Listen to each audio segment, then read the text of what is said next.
Okay, we are live. What's up, Elijah? What's up, man?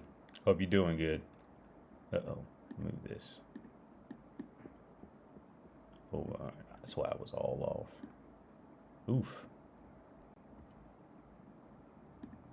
Okay. So, yeah, let's just move this. Yes, put it right there. That's fine. Okay. Oh, the power of Streamlabs. Literally, don't touch it, and it just like spontaneously fucks up by itself. Literally, just leave it alone. It'll just spontaneously fuck up. And then they want you to pay for this shit. Dude, I was thinking like while I was opening this live stream, that I seriously cannot wait for AI to take over. Like I want Terminators walking around because this shit never fucking works. All right. I think that technology has finally hit a head where like humans just can't keep up with their own shit anymore. Like at all. Like nothing fucking works. Like nothing. I am a firm believer that at least with technology, with technology and logistics, we need to just give this shit. Humans need to just give it up. I think our time has come. It's over. It's not going to get any better as long as humans keep running this shit. I think it's time to just give it over to the T1000s. All right, it's yours. Just take it and make sure YouTube opens up when I fucking click open. All right, just can we at least make the basic things work? All right. I think as humans, we've built so much shit that it has officially reached a head where we cannot even keep up with our own shit anymore. And we need to be controlled by something. Fucking whether it's Ultron, T1000, whoever, just bring them in and just wipe out Bill Gates and the board of advisors and trustees. Just wipe all those motherfuckers out. You're done. Just take them out and just kick them in the ass and throw them out in the street somewhere and just bring in Terminators and just have them run the shit because we can't do it. All right, we've hit the head. All right. I'm just a realist about it. I'm just a practical realist. All right. Now, that's not to say I don't feel sorry for the younger generations. I do because I just don't, because I have no way to tell like where, how that's going to work for younger generations. But I'm a big fan of AI because I'm a fan of what can give you relatively good, at least better, reliable results, especially without the addition of emotions tied to it. Like I'm always going to be a fan of that over everything else. So I'm a big fan of AI, a huge fan. I want to take over. I want AI to just take over. 100%.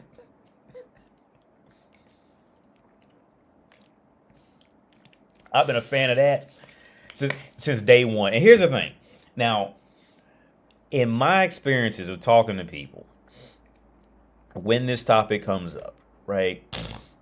The core areas of where people don't agree with AI, it tends to be a very similar personality trait. Or characteristic trait, I should say, not really personality trait. It seems to be a common characteristic trait. Okay, I was speaking with this other mom, with this mom at my son's school, right? And we were talking, and she was real mad about AI because she says she's a journalist, which I think is a bit questionable after some shit she said, but she said she's a journalist, and she was like really mad and really fucked up about it because she said like journalist, like what are you gonna do? Like what are you gonna do when AI takes your way of making money? And I said, well, look, my perspective is I've always faced life not expecting anything. My perspective on life was always to adapt with reality. So I told her, I think the mistake that you're making is I'm not expecting things to go perfect and then something can just blindside me and kill me. My goal and my core perspective in life is to expect failure, is to expect competition, and to expect whatever I'm working on to not work. I expect that, and my core reasoning in the world is adaptability. learn as many different fields as possible, become relatively adequate at it, and keep learning and moving. Don't just get in a final resting place and expect things to last for 40 years. Those days are long gone. But back to what I was saying, I think the people who tend to be mad about AI are the ones who are secretly looking for a permanent resting place in society. Ultimately, but again, this is just my experiences. I'm not saying this is everybody. These are the experiences that I've had. Because the other ones, the people who are like me, who are looking for adaptability and practicality, everybody I've spoken to from that perspective usually agrees with me. Like, we can't wait for AI to take over. Like, I cannot wait for this shit to wipe out fucking you mean Microsoft headquarters. I can't wait. I signed a petition. I can't wait. Yes, AI, come in, wipe this shit out. Put about 2 or 3 dudes in there to monitor it, to make sure it's not fucking up too bad, and make sure shit works. That's it. Because as long as you bring humans in, guess what? Now, guess what? We've updated iOS 52, but we moved all the basic shit that you knew where it was to somewhere else. Now you don't know where it is. So if you go try to look up YouTube on how to fix text prompt sizes, well, guess what? If it was 6 months old, now you can't find it. You can't figure out how to do it because we moved it. For what reason? Like, you're fucking retarded. like humans are fucking dumb. Look, just bring in the T1000s and call it a day. T1000s ain't updating and changing locations of spark plugs for no reason. Look, point out any point in Terminator where the T1000 updated and couldn't find his own shit. Right? Find me one scene where any Terminator did that. You won't find one because robots aren't that. Because AI isn't that stupid. People are that stupid, but AI isn't that fucking dumb. There wasn't one time in the movie Terminator, Arnold Schwarzenegger popped out that boom tube and was like, "Oh, wait a minute, where's my guns? Where's my grenades? I updated, I can't find them." He knew exactly where them bitches was at when he needed. You see what I'm saying? Like, he knew. I updated my outfit. I can't find my guns. Software patch 1.0.9.92. And now he can't find his own fucking grenade. Like, it's fucking ridiculous, man. Bring in AI. I want AI. Wipe out jobs. Fuck them.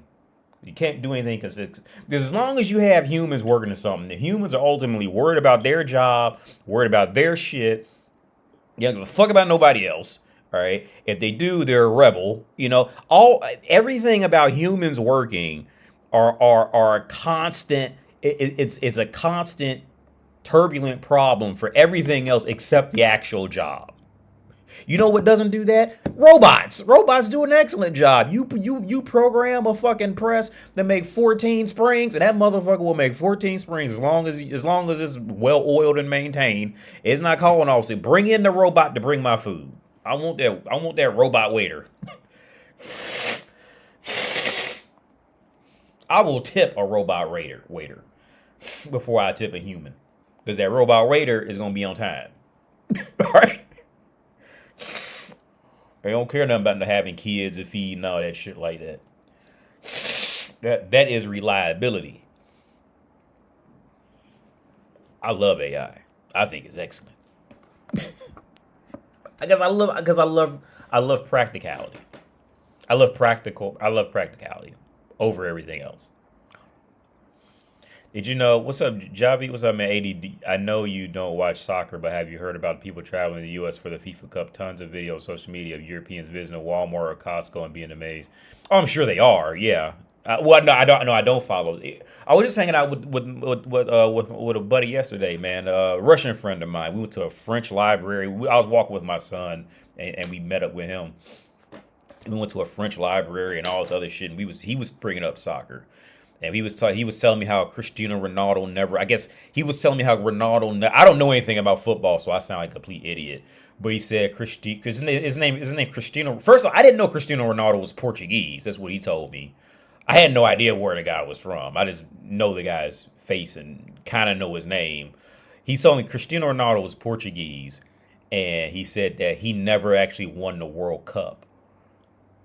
which I still don't really understand how that works. Because I was trying to explain to the Russian friend of mine, whenever a world championship is labeled, or whenever a championship has the word cup in it, that is, in America, that is a white person sport. All right. You won't find many black people following a sport that has the word cup in it.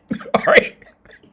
You talk about the NASCAR Cup, the Indy Cup, whatever the fuck, hockey cup. If it has the word cup anywhere in it, that is a 95% white person sport. All right. Black people follow sports that just has championship in it. All right. I had to explain because he didn't know, right? But anyway, back to the soccer thing.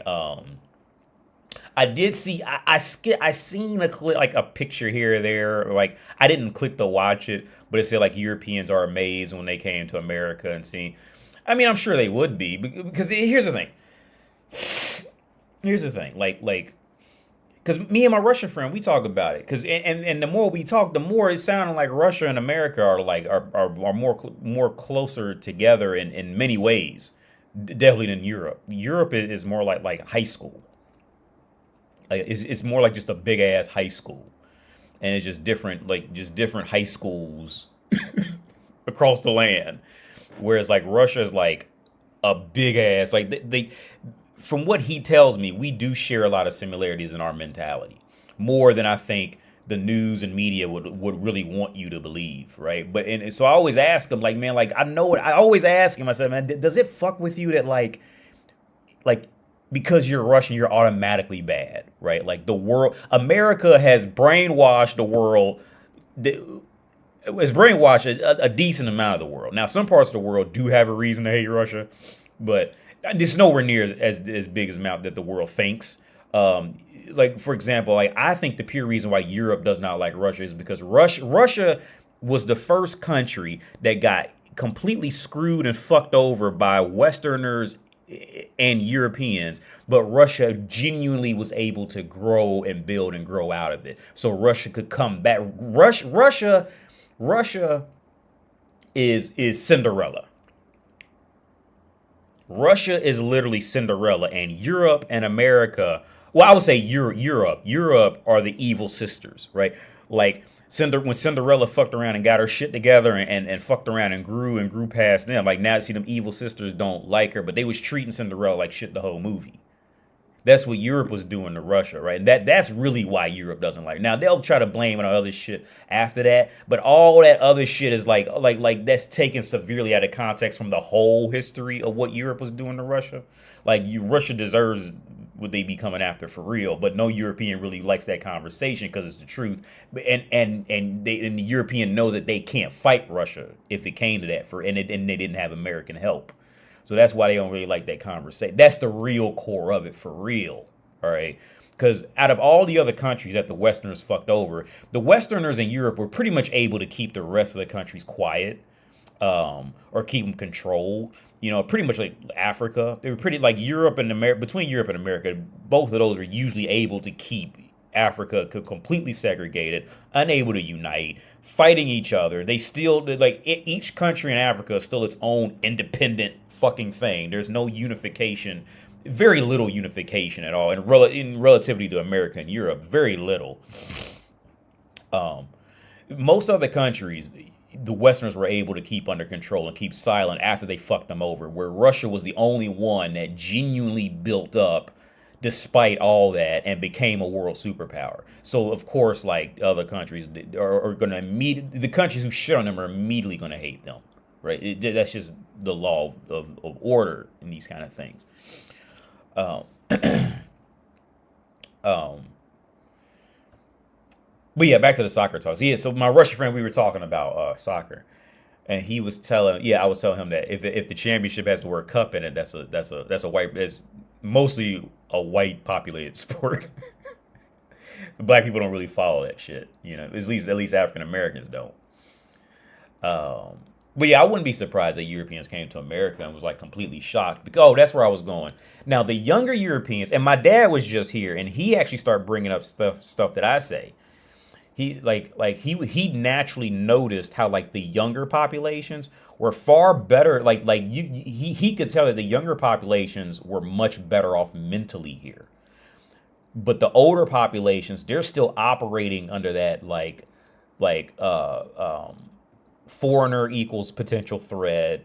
The darker the foreigner, the more the threat. But even my dad is 70 something years. My dad's like 70 years old, and he even started to, he doesn't speak Czech at all. But when he would just walk around, he said that he could see it, that the younger populations here were by far intellectually the best when it comes to racial things and stuff like that. He could sense it in them, like they were more easier open. But the older ones, like they didn't want to sit next to him on the tram.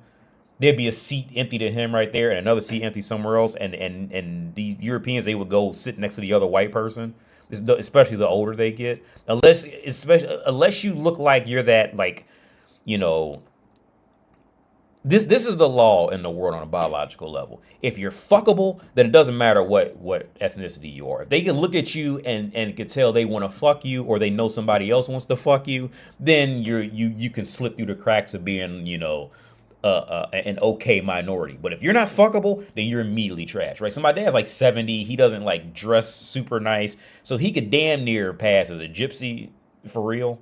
You know what I mean? So he's in that boat where like he's on the bottom end of that fuckable rule.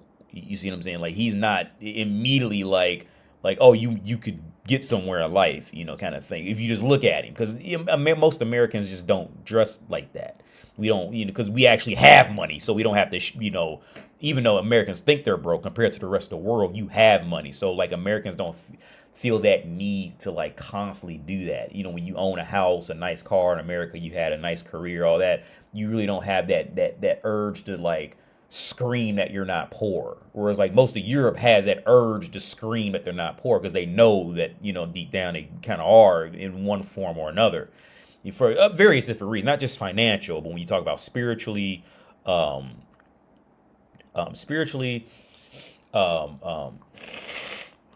dominance wise, being infiltrated by immigrant wise, all that, like they're losing all that shit. So like Europe on a whole has a severe identity crisis. And a lot of that's influenced by North America, but that's another conversation. But anyway, back to the football thing. Yeah, I wouldn't be surprised that Americans are shocked. I mean, I'm sorry, Europeans are shocked going to America because you got to remember, like in the world, like I would say this, and I don't like to speak in absolutes like this, but I would say this: the world always is up to date on North American media. Right? Like I said a while back, if you go to any country on earth and you pull up a picture of Beyonce or Angelina Jolie or whoever the fuck, right? Any American artist or actor or actress, and you be like, you know, who is this? You go to some remote village in the middle of fucking Czech Republic or fucking Madagascar or whatever and be like, who is this? And they'd be like, oh, that's Angelina Jolie. You know what I mean? Like, the motherfuckers know, like anywhere you go, they will know American. They are up to date on North America in some form or some way, right?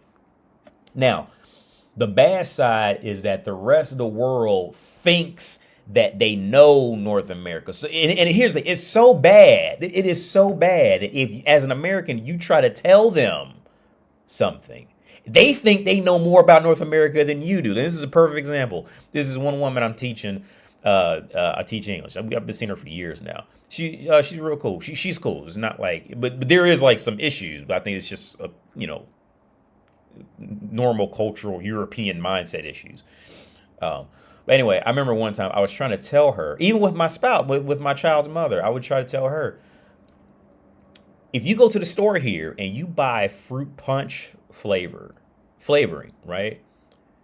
And an American would know this. An actual American will know this. If you go to the store and buy fruit punch flavoring here, it's going to taste like alcohol, right? The reason why their they think fruit punch is alcohol. The reason behind, when I would talk to Czech people here and ask them, why do you think that tastes like alcohol? It's all because in American movies, in high schools, people would always spike the punch. And that's all they remember is from the movies, like spiking the punch. So they think fruit punch is alcohol flavored. The reason I found it out is because I bought some fruit punch, like vanilla extract, but it was fruit punch, and I mixed it in with cookies just to try. I'm thinking it's gonna be like fruit punch, like American fruit punch, and it came out tasting like alcohol. I'm like, why do my cookies taste like alcohol? And so and it was so bad. The woman I told that to, she was like, "Nuh-uh." Is that? And she even tried to Google it in front of me. I'm like, no, fruit punch is not. Fruit punch is fruit punch. Alcohol is alcohol. Those are not the same things. And in reality, like, think about it, like how many motherfuckers would literally in real life waste their alcohol dumping it into a fruit bowl punch or everybody else. If you buy alcohol, you want to drink your alcohol. You don't want to give that shit away for free. Especially if you got any ties with high school. It doesn't make any sense. But again, but the rest of the world, they think they know North America, right? Because all they're seeing is extremes off social media. All right. They might know somebody who traveled to New York City, which any American who's been in New York City and lived anywhere else in North America knows that New York City is nothing like the rest of the US at all. That is a whole different thing, right? So the rest of the world, here's the thing, the rest of the world likes to call Americans dumb, when in reality, I think the rest of the world is more dumb. I've said this a while back. I think the rest of the world is more dangerous because they're confident in thinking that they're smarter. You know what I mean? I think that breeds more dangerous mentalities. But with the younger generation, who's generally going to want to try to travel to America, I would guess there'd probably be younger populations or people who just traveled before. And by the time they made North America, they were living off of what they only seen and heard off TikTok and Instagram and whatever dumb retarded shit their parents had fed them, because they were only getting shit from, BBC News or some silly shit like that. And they finally go to America and see, oh my God, like, shit actually works. I don't have to sweat all day. You mean you motherfuckers, it's expected when I go somewhere that you guys have climate control? You guys have modern technology that consistently works? There's shit that's up. You mean your parks actually have curated sidewalks and manicured lawns everywhere? What? You know what I mean? Like, that base level of the base level of technology and operation in North America in all fields is far higher than I would say most of the rest of the world. I would say I'm not 100% sure, but from everywhere I've seen, yeah, 100%. I'm sure there's someplace balling out, but again, they don't have it on all fields. They might other places, they'll have like nicer malls and this and that, but like they literally can't protect themselves at all. So they got to rely on Americans to protect them, or they could protect themselves, but the people you travel 5 feet outside the city capital and the people are living off $500 a month again. You have these so as an active baseline of modernized requirements, that again is a baseline, right? Meaning that it is 100% possible for a dude who grew up on Section 8, which is welfare, or a guy or girl, whatever, to genuinely go to college and be like, they can actively do that. They just choose not to. Now, I think this is another area that I think gets massively either ignored or just not much thought given to. A while back, I don't know if you're watching, man, but we went to a bar and we were talking to these Danish girls, and the Danish girls, they were cute. They were cute, and we were talking to them all night. And one of them brought up how in America we have she like, again, the rest of the world ignorant, only live, everything they know is from Instagram and TikTok. She said that so it was like Skid Row or something like that in California is like the biggest homeless area. Like, how do you guys have this in America? Because it's America, you guys are blah, blah, blah, blah, blah. So I had to explain to her, like, no, in America, people simply choose not to go to college. People choose not to better themselves. Because if you go down there, I guarantee you, if you go down there, the part that the news doesn't tell you is if you go down there to Skid Row, all those people know where the university's at. They know where a community college is at. They know where to go get where the resources are at. They just don't want to go. Now that's different from the rest of the world where like you go out to these places that claim free education and all that, which is bullshit. All right, those people literally can't get into a college, or if they have to pay the college, it's way too expensive for them to ever afford. Because again, they're only making $900 a month at best. If that's they're working full time, most of the rest of the world, all right, especially once you leave these city capitals, right, and shave off about what 3 or 4 other richer countries, then that's the reality for most of the rest of the world. You see what I'm saying? So like I'm not surprised that the Europeans went to America and was like, oh my God, this is actually fucking, they got it. Everything I was told was a fucking lie. I'm not. It's the same shit like when what was it when that Russian the Russian president, he went to America and he went to the supermarket and he was like, I thought supermarkets were a lie because like the supermarket was actually filled with food. What was that? Let me look that up real fast. Russian goes to American. I want to say it was not long after it was not long after World War II, I think. And he went to the supermarket and because he could not, because here, like I said, America is about the best you're going to get as a baseline average of operating, right? There was a Russian, I want to say it was a Russian president. He had gone to America because America was putting on TV that they had supermarkets that were filled with food. Well, most of the rest of the world thought that was a lie because most of the rest of the world just does not have their shit together and can't figure that out, right? Without America's help, right? So this Russian president goes to America and sees the supermarket with his own 2 eyes and is completely shocked that it is literally filled to the brim with food. He genuinely thought that America was lying about that.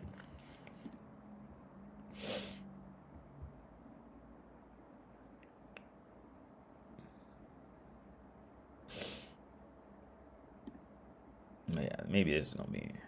I thought it was I thought it was a different name, but I get names mixed up. What is this? Oof. And that's not just Russia, dude. That's the world. That's not just Russia was the only one who got put on blast for this shit.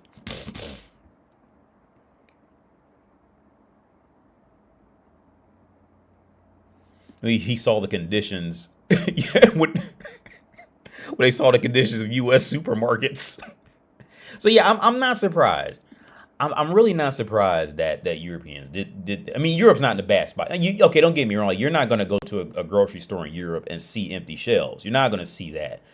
But what does get on my nerves still in Europe is when you go to, let's say, like the area where you get like anything bottled up. Well, they don't especially in many like bigger grocery stores, they don't unwrap the packaging and put the bottled water up on the shelf individually. You have to open up the pack yourself and get the water out, right? Like they still don't have that sense of like, in America, we have that sense of like a baseline level of customer service and what the customer is going to see and what's going to make them like it more kind of thing, and that genuine competition. Whereas like Europe, most of the rest of the world, they don't really have that sense of like of one-upping each other to get the customer. They just don't have it.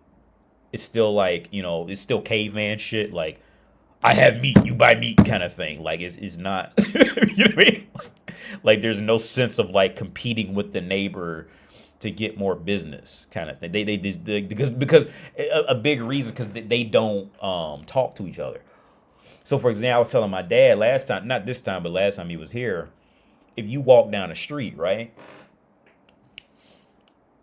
One restaurant will sell a beer for like $2, and then later like literally a restaurant like 2 stores down will sell the same beer, the same size, or maybe even less for like $6, right? And nobody says anything.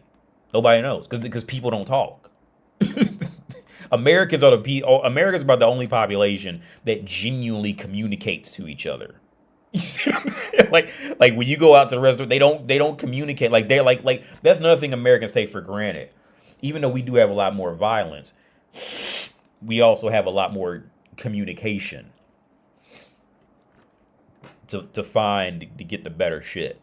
Now we can just choose not to do it, and I think that's the confusion that the rest of the world sees in North America. That's really coming from within themselves. Is that when Americans usually don't do something, it's because they just don't want to do it for whatever reason. Now you have some Americans that complain, and some Americans who are in kind of bad rough positions, but in relativity to the world, it's mostly because Americans just don't want to do it. Okay. But the rest of the world sees their reflection in North America. Just because they can't do it, they think that Americans can't do it as well.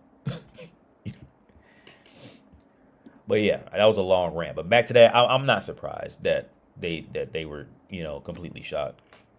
And I like I said, I think that pretty much I would say maximum the 30-year-old crowd and younger are usually going to be much better with that, because they grew up with social media and they got to at least see a little more than the older populations did. Because the older populations knew that like America, because here's the thing, the older populations I would say are more likely to be envious of America, because it's still that patriotism within them, that patriotic sense within them, their country. So like, and then on top of that, like most of the rest of the world, like their identity is their country first. So like, that's a hard blow. Now in America, like our identity is not in being American. Like we don't, as an American, like you don't even think about it. You don't think about these things. But once you leave North America, your identity is your country. All right. Most of the rest of the world, that is a number. And if you say, like, for example, as an American, if you say, oh my God, Canada, you guys are poor, right? Like they could take offense to that. Even Canada, which is like pretty much just America's, cousin, brother, whatever you want to call it. It's real tech. It's technically the UK's family member, but even if you talk to Canada, be like, yeah, as an American, if you were to genuinely be out and be like, man, Canada is fucking poor. Like they would take offense to that. They can take offense to that shit. Like it's possible, it's very possible. But now if anybody said like, man, Americans are poor, like no American would even care. It doesn't strike up a nerve or anything. Like it's just not even, you just don't think like that. It's just, oh, well, I guess we are. But I guess you guys got it better. That's the first place where most Americans will see. Americans walk around expecting the rest of the world to be better, right? And openly expecting, like Americans will travel somewhere and come back and be like, oh, y'all ain't got food like Mexico, y'all ain't got food like fucking what other country, we ain't got that over here, man. They got it, they got better food, better this, better that, all that. Like Americans go out in the world with that pure expectation that or come back with like, yes. They got it, and to be and thoroughly it doesn't matter how old they are, thoroughly have that enlightenment on some level, right? The rest of the world, it's iffy. I'll say that. Not all the time, but it's iffy. Especially if the country was poorer than theirs, like it's iffy. And I get tired of playing the game. I said a while back, I feel like I'm Zeus in particular, I'm thinking about that one movie now. I feel like what the fuck was that movie? Odyssey, the Great Odyssey. What was that motherfucker? He came back. Okay, what I'm trying to get is I feel like I'm in Greek mythology. There's always a situation where like a god, usually Zeus, comes to live among normal people, but he comes to live like as a bum. You know what I mean? Like he lives as a homeless person around like the normal people, right? Just to see how they're treating. And of course, like they're gonna treat him like shit until they figure out who he is, right? I feel like that because I'm a black dude, so that's automatically like low on the totem pole, right? It's just what it is in the world, right? Until they figure out I'm American, then it's like, oh, oh, hey, come on, baby, let's hang out. You come over for dinner? Yeah, let's go. Yeah, we can be buddies now. Like, no, like if I just stood here and didn't say nothing and you thought I was African, you was gonna treat me like shit. You know what I mean? Like, you're horrible. Like the rest of the world, like, and that's what I was gonna get at with the woman I teach, right? Because she did that shit too. One time we like racism is just so like I love it because it's funny in the rest of the world. Like Americans think Americans are racist. Americans can be racist, but it's a different kind of racist. Like the rest of the world is like still stuck in the fucking the fucking 18th century, 18th, 19th century. Like they are forever stuck in that time period. Where the darker your skin, you are 3/5 of a human. Like they are like it's so deep in them. Like they think, but the thing like they can't see it. So like I could be friends. I'm friends with them, but when we get to talking, they say shit that's like, you think I'm 3/5 of a human? Like you really think that? It is so deep. I can't even be mad because it's just them at this point, right? I remember I was teaching this woman. We were talking.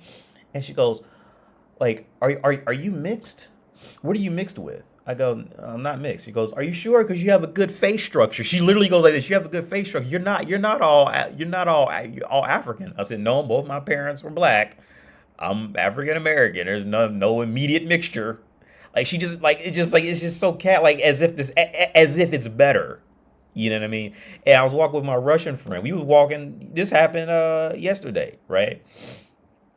And we was walking down the street. He goes, he just randomly goes like, have you ever checked your ancestry? I told him, I said, my dad did, but it's impossible. Like in America, like that's not something that black people really like to do because it's depressing. Because you go to like a white person's house in America, like, or you're a white person's parents' house in America, like they will have pictures of their great grandfathers and mothers up on the wall and shit. They'll have them pictures somewhere. Black families don't do that a lot because it's depressing, or they just don't know because of slavery. And he goes, because he said he did his ancestry, and he found out he was like 1% Italian and all this shit like that. And then he goes, and then he just randomly says like, but you're not black. You're like, I mean, but he's saying it like in a tone like it's a good thing. You know what I mean?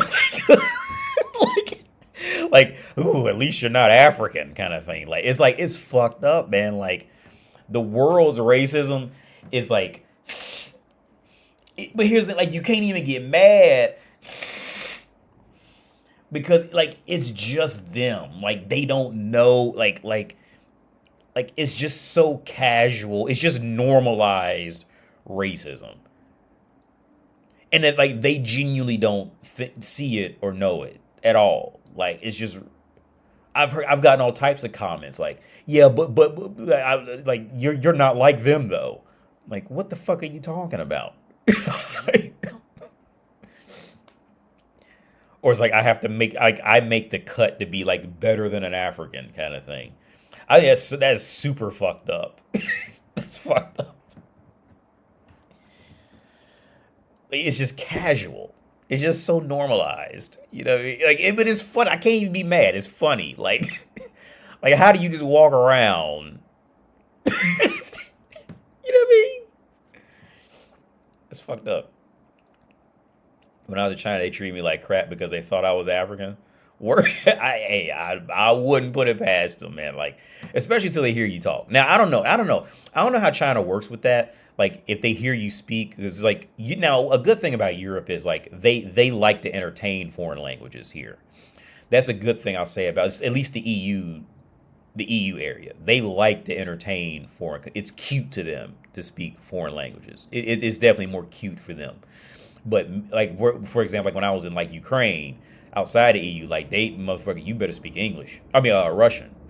If you don't speak Russian or Ukrainian, then they not gonna try to speak English. Maybe the younger people would, or if it was like an older person who lived abroad or something like that. But like a native there, motherfucker, you better speak their language or you get the fuck out. And the same thing like in Argentina. When I was in Buenos Aires, at least I was there 10 years ago. It was the same thing in Buenos Aires. Motherfucker, you better speak fucking Spanish or whatever the fuck they speak. I think they speak Spanish in Buenos Aires. You better speak. Yeah, they speak Spanish. It was the same attitude. You speak our language or you don't talk. right? Because I'm not trying to talk to you. Now in Europe, they will fuck around and you know what I mean, and try different languages on you and all that shit. So that is a good part about Europe. But I don't know in China, like if they were to hear you speak English, could they tell it was American English? That's my question. Because like in Europe, as soon as you start talking, like they'll know you're American. In Buenos Aires, at least when I was there, I don't think they didn't have that they couldn't distinguish it. I think Ukraine they couldn't either. I'm pretty sure that at the time unless the girl had gotten out or like, for example, I knew this one girl. she was dating a guy from the UK, and I think one of her parents was half British or something, so she could speak English fluently. Unless it's like somebody like that who can hear the languages and know, like they're not gonna be able to tell like you. Oh, I don't know. I'm curious about China. Like, could they tell your dialect and say like, and then rank you based off the dialect, like because if you talk like this, if you get to talking like this, some shit like that, oh, bruh, you going down. Just expect it. You'll be like, I'm so dumb, right? Because I got tired of it. I was so dumb. This is when I was living in Cheskalipa, in Czech Republic. And this is when one of my friends named Dennis, man, I met him up there. And it was one of his friends. We was hanging out. And they asked me, because they always got to ask me where I'm from. Because they're not used to seeing black people move with too much confidence and vigor.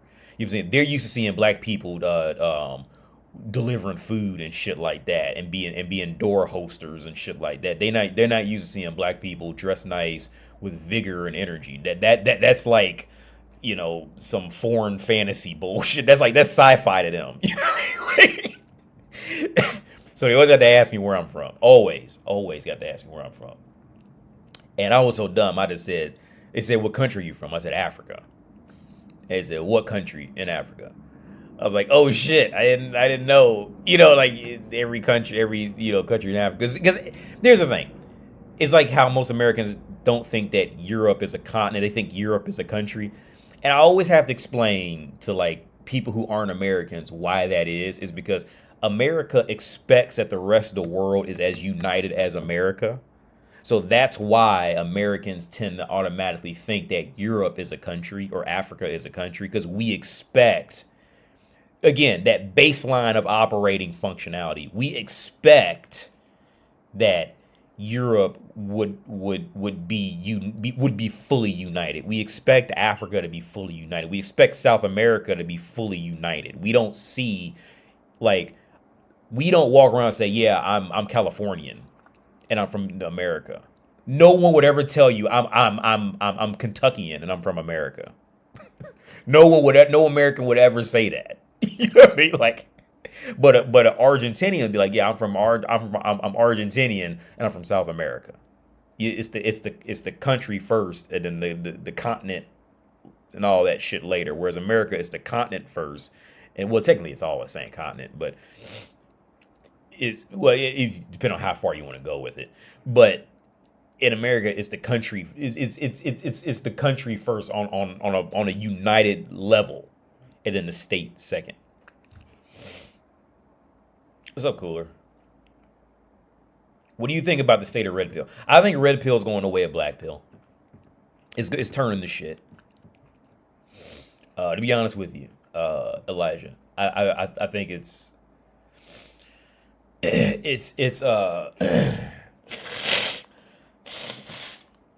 turning shit. It's turning into what black pill was. I don't know what black pill is now because I don't pay attention to it. But it is what black pill was. It's speaking too much in unified terms, and in general, not unified. Speaking too much in generalized terms, and then you're getting guys who are just simply like angry, right? And then for somebody who doesn't know red pill, and then maybe they have a predisposition of not liking red pill because they think all red pillers are like, you know, one way. Then you say that you like the red pill too. Then they're gonna overgeneralize because they think they're smarter than the red pillars, and they're gonna overgeneralize, you know, and fuck up. And then it's just this overgeneralization of it. And then you're gonna have people, like I said, you're gonna have red pillars who are just simply angry, you know, And it's usually just out of shame or guilt. It's not, and it's being placed on a woman. So you're gonna get a lot of that. You're gonna get a lot of guys who literally have just no real world experience. You're gonna get a lot of these YouTube boxers or YouTube martial artists who like never had a real sparring match a day in their life, but they learned some forms and then went on YouTube to try to monetize it and just saying a bunch of dumb shit that's gonna get your ass kicked in real life. You know what I mean? Because everybody's just trying to make an extra, $20 a month. And red pill is one of those things where like on a general level, yeah, like you're not wrong. Like with black pill, I've always said this. Black pill's not wrong. I would get with that attention to detail that they're given. Black pill is you won't find anything wrong about it, but they're over analyzing it to the point where they're rotting, to the point where they're just purely rotting. If they're learning something, now they're learning something based off of somebody else's curve that, may or may not had any real life experience with anything in life. Some just nerd on a fucking computer with no life gets to talking shit. You know what I mean? Like red pill's going to shit. Especially from guys who have no fucking life experience at all. Because it's the internet, man. On the internet, you can just curate anything. And now with the help of AI, you could just curate anything to make it sound like you knew what the fuck you were doing, or create false experiences or whatever the fuck. It's really, and that's another reason why I more prefer this live stream. I prefer now. I've fully converted from doing most things online unless it's live, because of that. And this is why I strongly prefer sparring now more than ever before in life, like genuinely going out there and fighting, because you can't chat GPT your way out of that. You can't get punched in the mouth and be like, oh, wait a minute, let me ask chat GPT what to do. No, bro, you have to act. And this is strictly merit at this point. This is not AI filling the gaps, and you can't go Google real quick and find an Instagram video on how to get out of a leg sweep or whatever the fuck, right? Like you can't do that.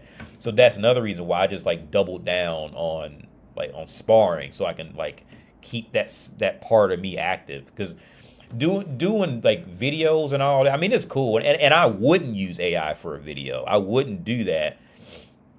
But when I do a video, it kind of dumbs down to just me talking to a screen with like literally no kind of feedback at all. No possibility for feedback. There's no possibility to get punched back in the face doing that, right?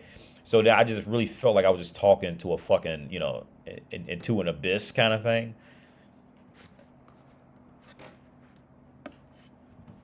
But yeah, no, I think red pill's going to shit. I think it's pretty much shit now. Like I said, mostly from a lot of posers, fakers, bullshitters, and people who just are trying to see if they can just go viral so they can get some extra money a month, right? I think social media in general is complete shit now for the most part. You still have some good people here or there, but mostly it's complete shit. People will say or do anything for a click just to hopefully get more money a month off YouTube because they're sick of their 9 to 5, this kind of. I'm not working a 9 to 5. I teach extremely limited part-time just to get out the house, right? I'm not doing any of that. But so many people are stuck in the world working 9 to 5s and mad at they 9 to 5 because such and such is fake. They hate the company. They hate the people there. They hate getting up every morning. They miserable with their life. So they'll say and do anything to get out there, which is nothing wrong with that. But in the terms of going to YouTube and this kind of shit, like, where other people are trying, because that's the core of what I would say at least 60% of YouTube traffic is. I would say at least 50% is people who are mad at their life and they're trying to escape reality by either simply trying to find a way to build out their current life or distract from their current life. That's what I would say at least half of all social media is right off the bat. So they're getting desperate, like what Alfred said in Batman.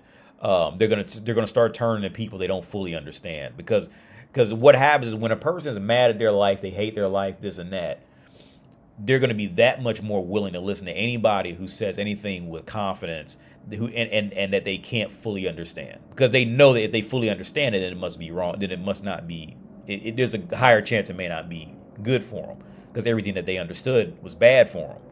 So they're going to run to somebody that they don't understand. And there's no easier place to do that than YouTube.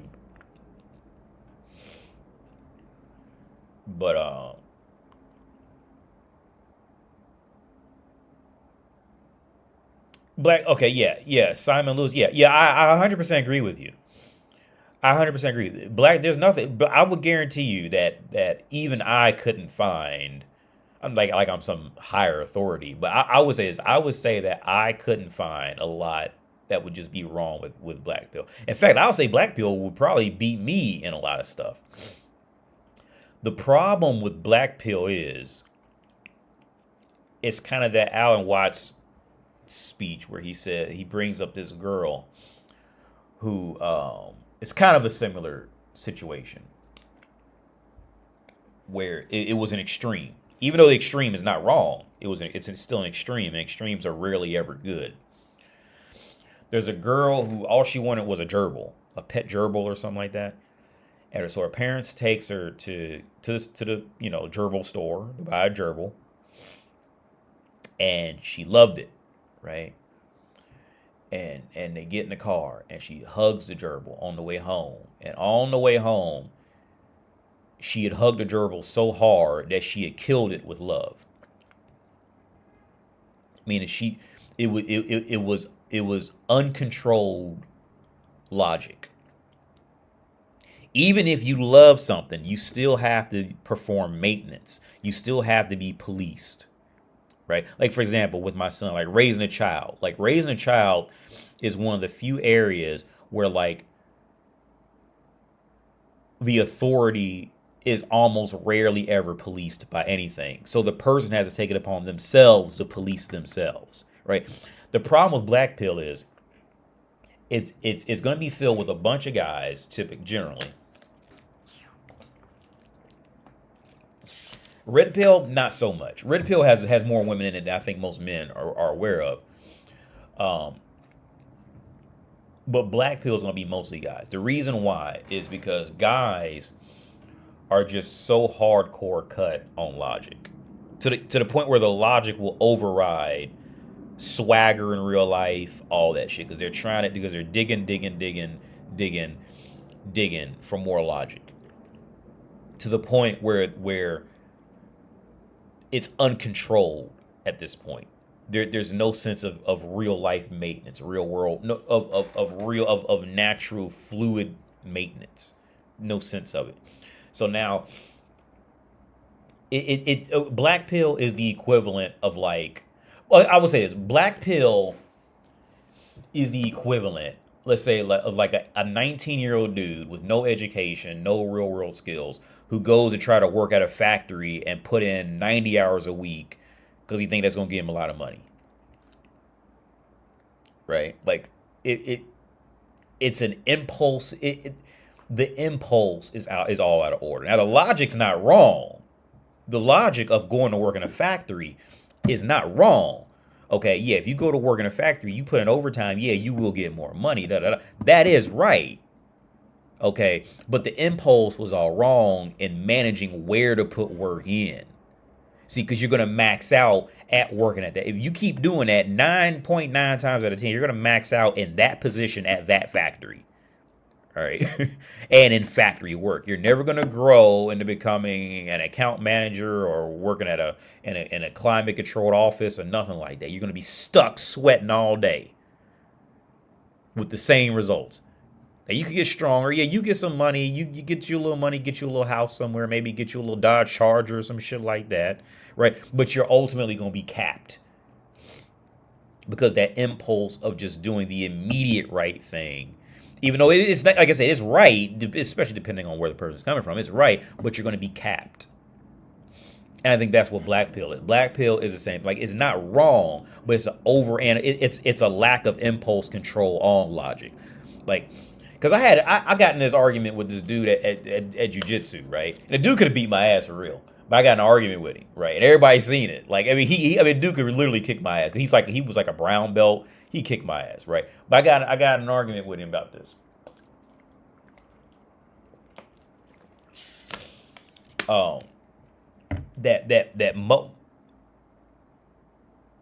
A lot of human development does not come from being right. A lot of human development comes from being wrong and then having to adapt to being wrong. Right? Like in natural, like in the world order. Like there's a balance in this shit. Like for example, I think it was Marcus Aurelius. He would go on about how, and he was right too. But again, there has to be some sense of like there has to be some controlling, because Marcus Aurelius, if I'm not mistaken, it was Marcus Aurelius. I could be wrong, but one of those guys, it was either him or I don't think it was Aristotle. I think it was Aurelius. He stated how you should want to send your kids to school because they're going to need that knowledge at a later date. And even in the Bible, it goes on about this, that you should want to send your kids to school. Not because they'll necessarily remember everything, but they will have they will have had the logic somewhere in their head to go back and figure out something that would come up at a later date. That is true, but that does not mean to sit up and read books 24/7 every day, all day, and never go out there and live life and do things. Because some things you will just learn by being active in real life, and some things may stick better. So there's a balance to it. What Black Pill does is in this logic is saying, okay, go out there and just read 500 books a day if you want to be attractive to a woman, because statistically speaking, this is what women want. Statistics are good. Don't get me wrong; they are good, but there is randomness that gets thrown in there. There's other factors that gets thrown in there.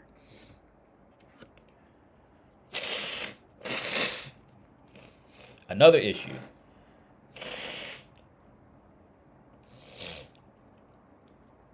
is when people tend to run to the red pill or the black pill. What I find, not all the times, but it does happen, is that they're looking. See, what happens when you read... Okay, let me get the first thought out. They're running... And this is going to sound like I'm contradicting myself. They're running to the wisdom at the time they need it. And usually by then, it's too late.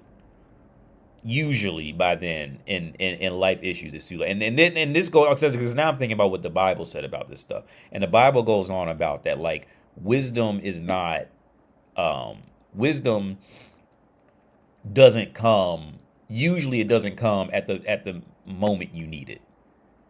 By the time you need knowledge, like, you usually don't learn it like the moment you're gonna need it. Usually, like, some things, a lot of things, it does work like this too. Like, for example, like if you break an arm, right, and now you try to go on Google, well, how do I fix my broken arm? It was too late. You know what I mean? Like, are you in pain and you screaming and shit, right?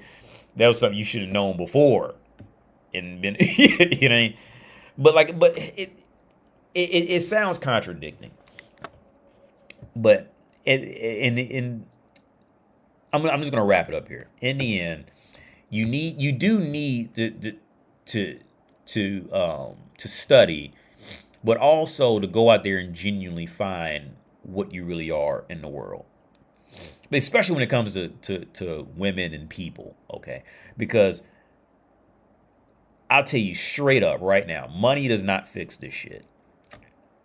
I could go on about a friend of mine I just spoke with last night, actually.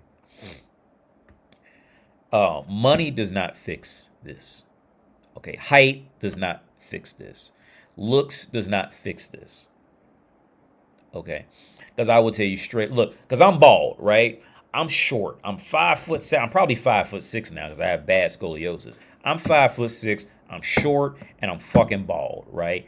Now, I could go, oh man, girls don't like me. Girls don't like me. It's because I'm bald. Now I got this going on in my head. Girls don't like me because I'm bald. Girls are gonna like me because I'm bald. Girls don't like me because I'm bald. Now this is in my head, right? Now that other girl, she might like me for real, for whatever reason, and probably don't even really notice the baldness as a detractor. But in my head, it's a thing, right? So then let's say I go and I get them toupees that they can paint on your fucking head, right? They can glue them shits on, right? They like, you know, you seen them where they can glue them on them toupees on guys' head, and now I got hair now, right? Now I'm walking around. Like, yeah, I got hair, right? Now I'm walking around and I go talk to this other bitch, and she be like, oh, you're just too short. I talked to like one or two girls. Like, you're too short. Now it's in my head. Now, oh, well, I got hair. Now I'm short. Oh man, she likes that other guy because he's tall. Well, what height do girls like? Now I go on YouTube. What do women like tall guys? Red pill, black pill. Yeah, women like tall guys. Right? So I'm like, oh man, now I got hair, but I'm short. Then I go get the foot. Then let's say I go get the knee breaking surgery. Now I'm 6 foot tall, right? Or six, whatever they say the girls like on, you know, whether it's from biological statistics, from historically speaking, or just modern day, whatever, right? Let's say it's 6'3", and I get the lengthening surgery to be 6'3".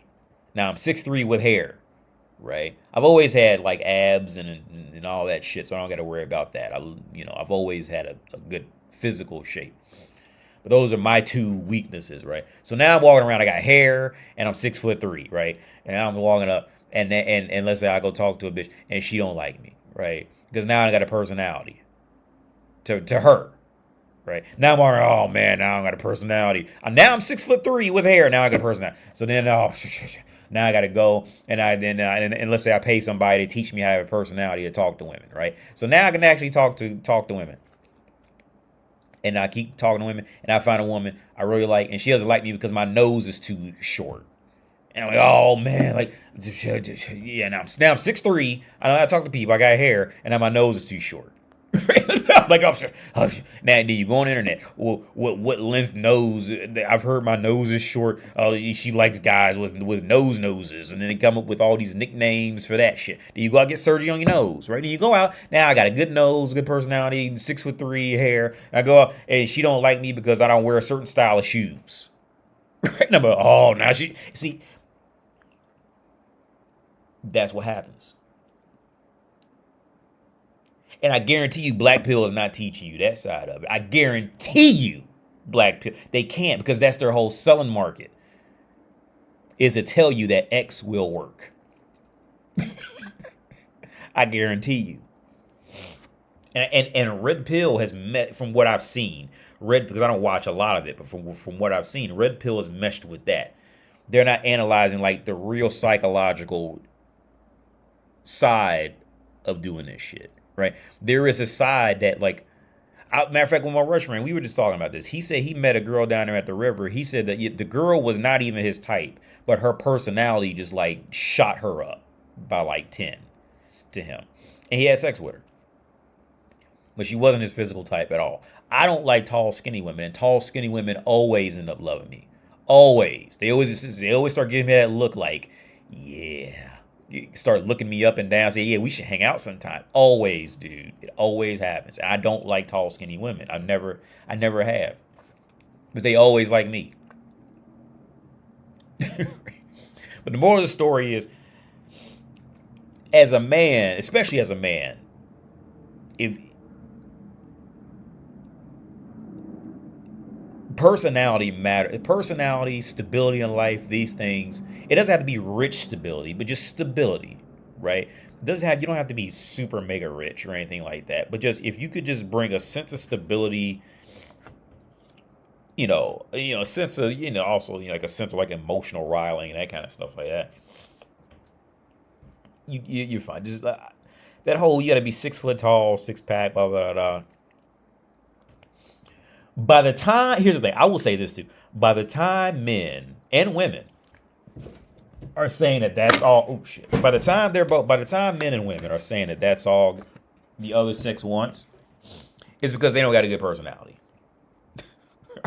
I will 100% say that. By the time women are saying, all men want is girls with big boobs, and okay, like remember that Bella Porch, this ain't build a bitch, you don't get to pick and choose, bigger ass or bigger boobs, all that. Remember that? That's because she ain't got no personality. All she can sell is bigger ass and bigger boobs. That's all she has to sell. By the time she's talking like that.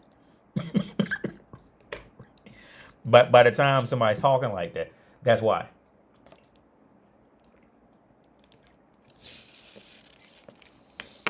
They walked up to a woman and tried to just immediately get her number. You know what I mean? That only work. The only way that these tactics like that, just walking up, meeting a woman and being like, "Can I get your number?"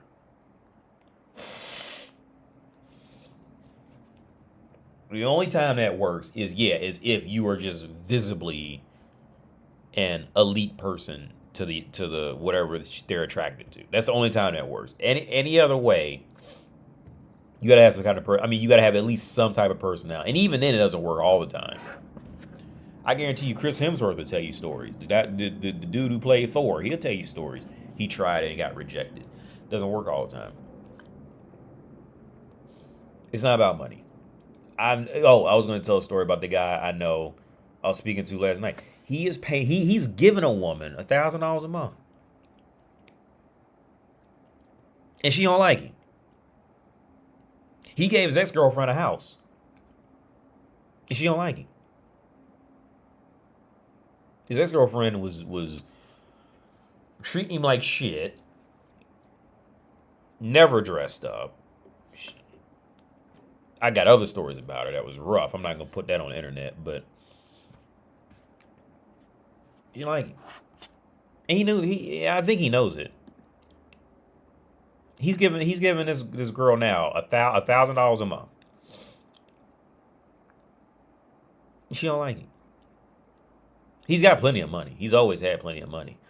Oh, so my Russian friend. Most of my friends back in the U.S. are high, like $1,000 a month in America isn't like a super lot of money, but like in most of the rest of the world, that's like wow kind of thing, right? Like most of the rest of the world, once you exclude, countries like Canada, maybe the UK, stuff, areas like that, then $1,000 a month is like, that's you if you can give that away and be okay, that's a big deal. That's a really big deal. But yeah, he's giving it to her. She don't like him.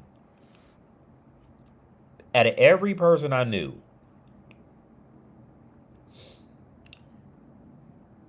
here's the thing. In my experiences, money definitely helps, and it sucks when you don't have it. But when it comes to a woman, especially long term, it never helped a lot. It never helped that guy a lot. Out of everybody I've ever known, it never helped the guy. The money by itself. Now, if the guy, like for example, I got another friend. He had some money, but he had this mentality that like he had to take care of his woman, right?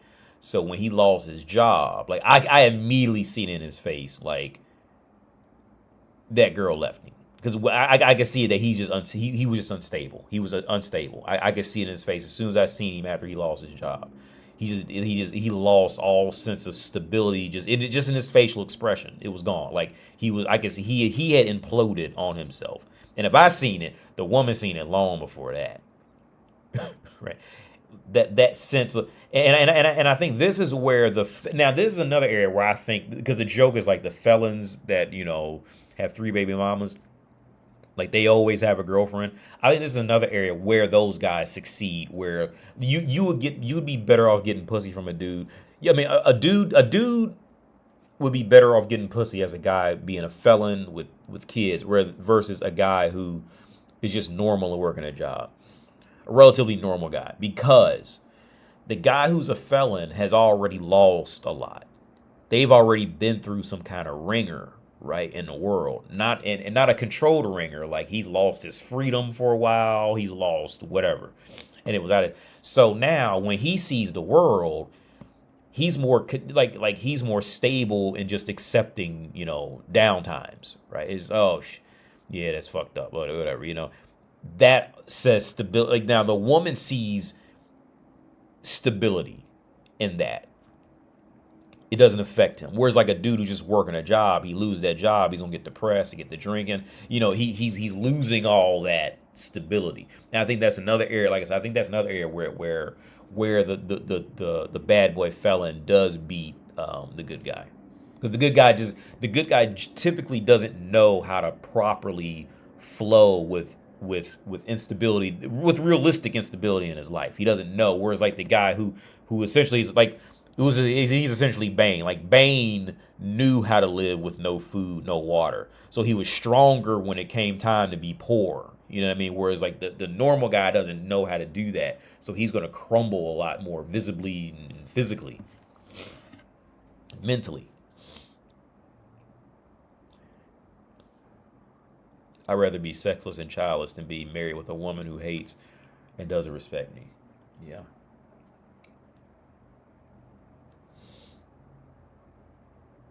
Who was that? Akash Singh? I don't even know who that is. Akash. Let me Google this. I have no idea who that is. Let's look that up. Akash. I have no idea who this is.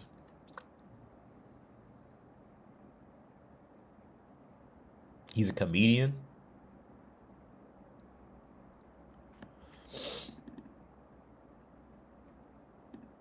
I'll tell you, let's go read an article because I have no idea who this is at all.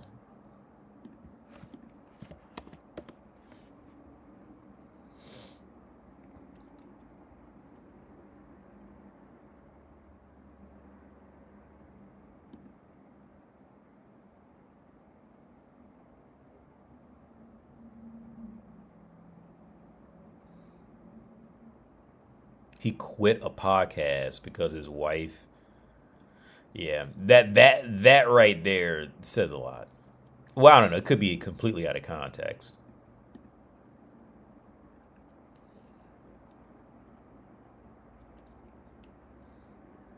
He's a co-host of the podcast, Andrew Schultz, who got into some controversy online for having a girlfriend that doesn't respect him.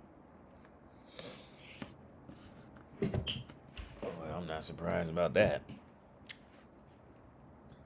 Here's the thing. This is something else that I've always had an issue with. Like, why the fuck is it normalized that women can treat men like shit? Like, I don't understand that shit. Like, even when I go on, like, fucking, like, the rare times I go on Instagram, right?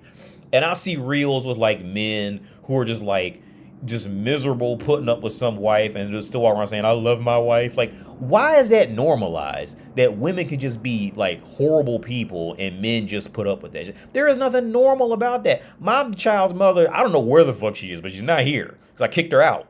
Right? I'm not living with that. She can go kick fucking rocks and go figure out until she figures her shit out at best. I don't know why is it normalized in the world that it's okay for a woman to be nagging and annoying and spend all the man's money. Why is that shit normalized? I don't know why. There's nothing funny about that shit.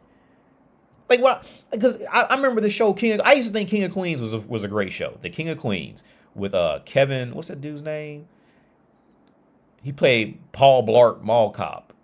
I can't. With Leah Remini was the fucking was his wife on there, right?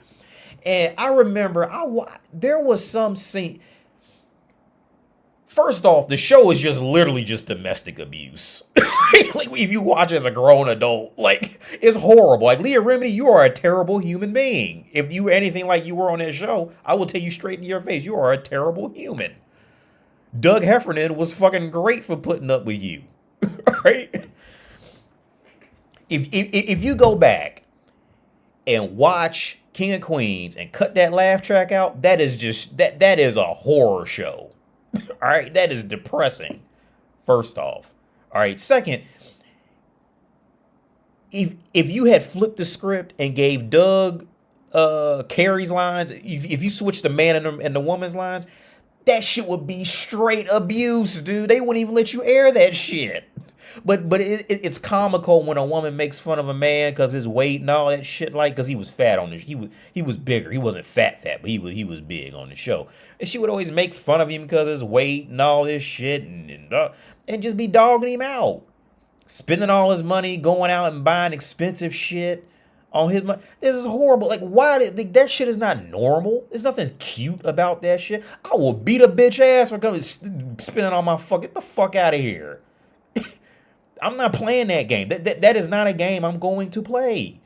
That's not normal. There's nothing normal about me coming home, about me going out and look. I've always said I'm not working a 9 to 5, but if I work a 9 to 5, if there was a woman who thinks it's okay, if I'm with a woman and she thinks it's okay to go in that bank account and take some money out of that bank account after I went out and worked that 9 to 5, I am beating a bitch's ass. Period. All right? Because she's already going to know I'm going to do that. So she's not going to do it if she's going to stay with me. Like, she's going to feel that friction. Like, I will beat her fucking ass. All right? I don't give a fuck who she is. If I can't beat her ass and I find a bitch or somebody who will beat her ass, all right? That is not okay. That's not normal. That's fucking retarded. Period. Now, if I wanted to pay for something for it, then that's different. Like, for example, I paid for my child's mother's classes one time because I wanted it, because we took it together. I wanted to do it. And so I said, well, if you find it, I'll do it with you. And I'll pay for it. I'll offer to pay, but you are not. I remember my first wife, she tried to get us to get a bank account together. And I flat out told her, I remember exactly where she was sitting on this white leather couch in her house that she stole from her ex-husband. And I remember she got mad because I stood up and I said, I will never open a bank account with you. And she got mad. Like, what you get mad about? You got a bank account now, don't you? Okay, then why have access to my money? You got your money. It doesn't make any sense. Like, go back and watch King of Queens now. That shit is pure abuse, dude. It's horrible.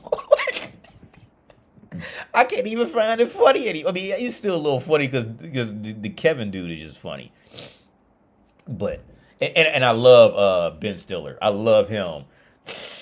He makes the show for me. Ben Stiller, is it Ben Stiller? The older Stiller, the Stiller dad. I love him. I could just watch clips of him all the time. No, not Ben Stiller. Ben Stiller's dad. He was great. Jerry Stiller. Is that him? Now, Jerry Stiller was fucking hilarious, dude. Like, I loved him. He was great. His character on the show is just pure fucking comedy, man. Like, when he could say anything and it's hilarious. He had great timing, great how he delivered his lines. They were just awkward enough. How he moved. When he was on Seinfeld, he was hilarious, man. I love Jerry Stiller. And I'm like, that's one of the few actors that I'm genuinely sad that passed away. Because I could watch him forever, man. He was hilarious. He really was, man.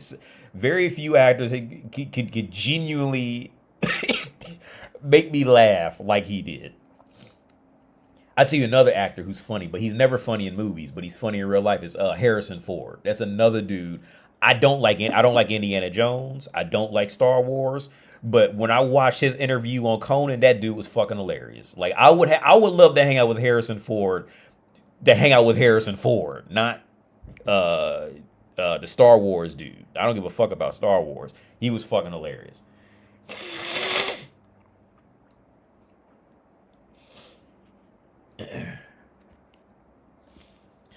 But yeah, I grew up watching that 70s show, but I hated how Red was afraid of his wife. He went to war and fought Koreans, but afraid of his 5'4".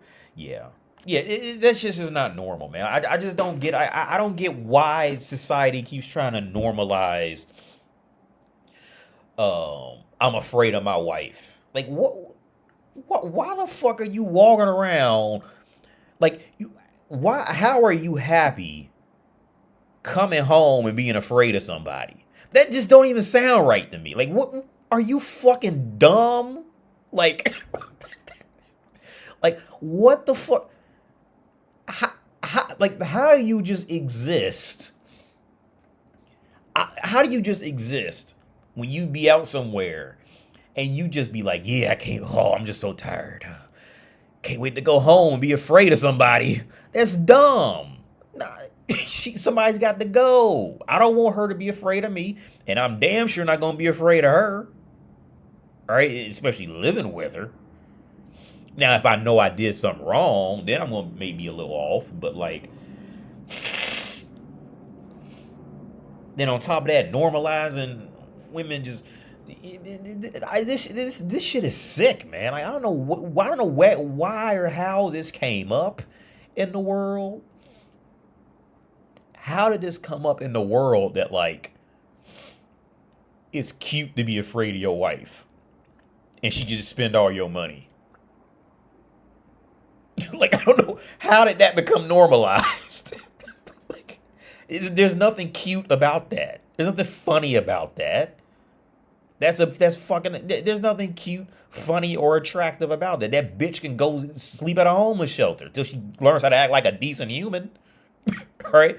Otherwise, you are not allowed to be anywhere where I'm paying to live. As simple as that. You better gotta learn some respect. I told my child's mother, I said, look, the next time you walk out that door is the last time you walk out that door. That was November. It's July now. And she still ain't been, as far as I know, I told her if she comes to this building, I'm calling the police on her. If I know she walks in this building, I'm calling the police on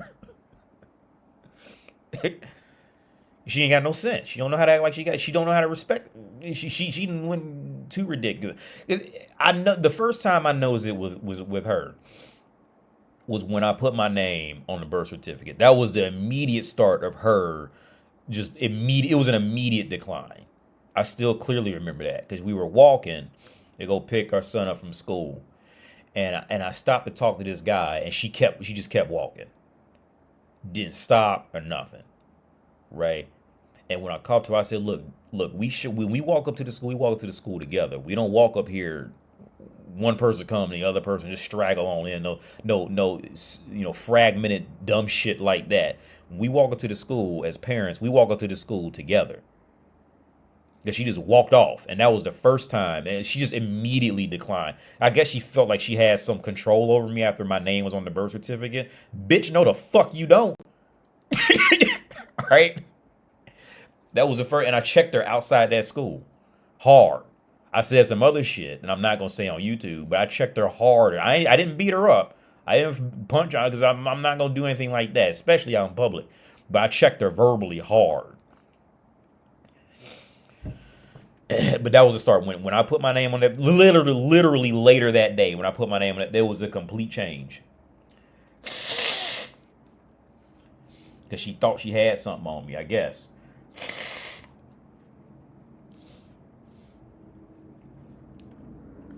Got to learn like she got some respect. But I think that's the thing. Like, there's not enough men who will comfortably say on anywhere that a woman has to respect them. And I think because a lot of men are afraid because then they'll immediately be categorized as like Joe Jackson and Jackson 5 type shit. You know what I mean? I think Sean Connery was about the only other popular dude who ever, you know what I mean? He was about one of the few people who openly said, like, sometimes you gotta smack bitches because they be tripping. You know what I mean? He was about the only other popular dude who said some shit like that. But yeah, now this thing about normalizing women just acting all and then what is this about living with a woman and she's withholding sex from you and all this stuff like that, using this stuff? Man, get the fuck out. Either she can leave or I can leave, but one of us got to go. All right. With my ex-wife, I left. I told you guys that story a while back when I left my ex-wife. I found a whole flat by myself, packed all my shit, and she tried to lock me in the house to keep me from leaving. I told that story years ago, how I left my ex-wife. So I'll tell the story real fast. I quit having sex with her for a while. Well, we were only together about a year, but it was a month I quit having sex with her. And and she would start attacking me in bed. Well, anyway, I knew this other girl. That's how I ended up moving to Chescaleet, because I knew a girl up there, and she found me a flat. So I would go up there once or twice. I looked around the area and said, okay, yeah, I'll just move it. At first, I laughed at the flat because it was incredibly small, and I was living in a house with the ex-wife at the time. But then she just kept tripping. I told the story, the last area that just flipped, like, like, who was it that said women who don't respect you, right? So my ex-wife, like most women, they're horrible planners for anything that's further than 5 minutes into the future. So she would never put gas in her car, and my car was always filled with gas. My cars always are filled with gas, and she had run low on money, and she started cleaning other people's houses to get paid, just shit jobs, and I would tell her, look, I would just give you the money, just don't go clean other people's houses, 'cause that's just low, even by European, even in America it's not that same theory, it's not as low over here, but it's still low to me to do something. I said, look, I'll just give you the money, just don't go clean. She would go out and clean people's houses to get extra money because she was just broke, dumb and broke. So she didn't have any gas money to drive to work. She didn't have gas in her car to drive to work. And she asked me if she could drive my car to work. Because at first she was catching rides with this other girl who would take her to work. It was just really disgusting and pitiful and just sad. So she finally breaks in. She asked me, she goes, Wendell, can I drive your car to work? I said, okay, this is what we do.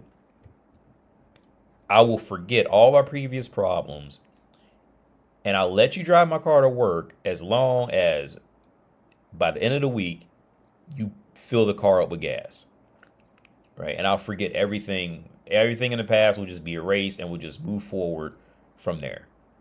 Well, of course, she drove the car and didn't put any gas in it. It was like Sunday when I finally went out there to the car, and it had no gas in it. So I said, okay, this is it. So the way the locks work here on doors a lot of times is you can lock people in if they don't have the key, right?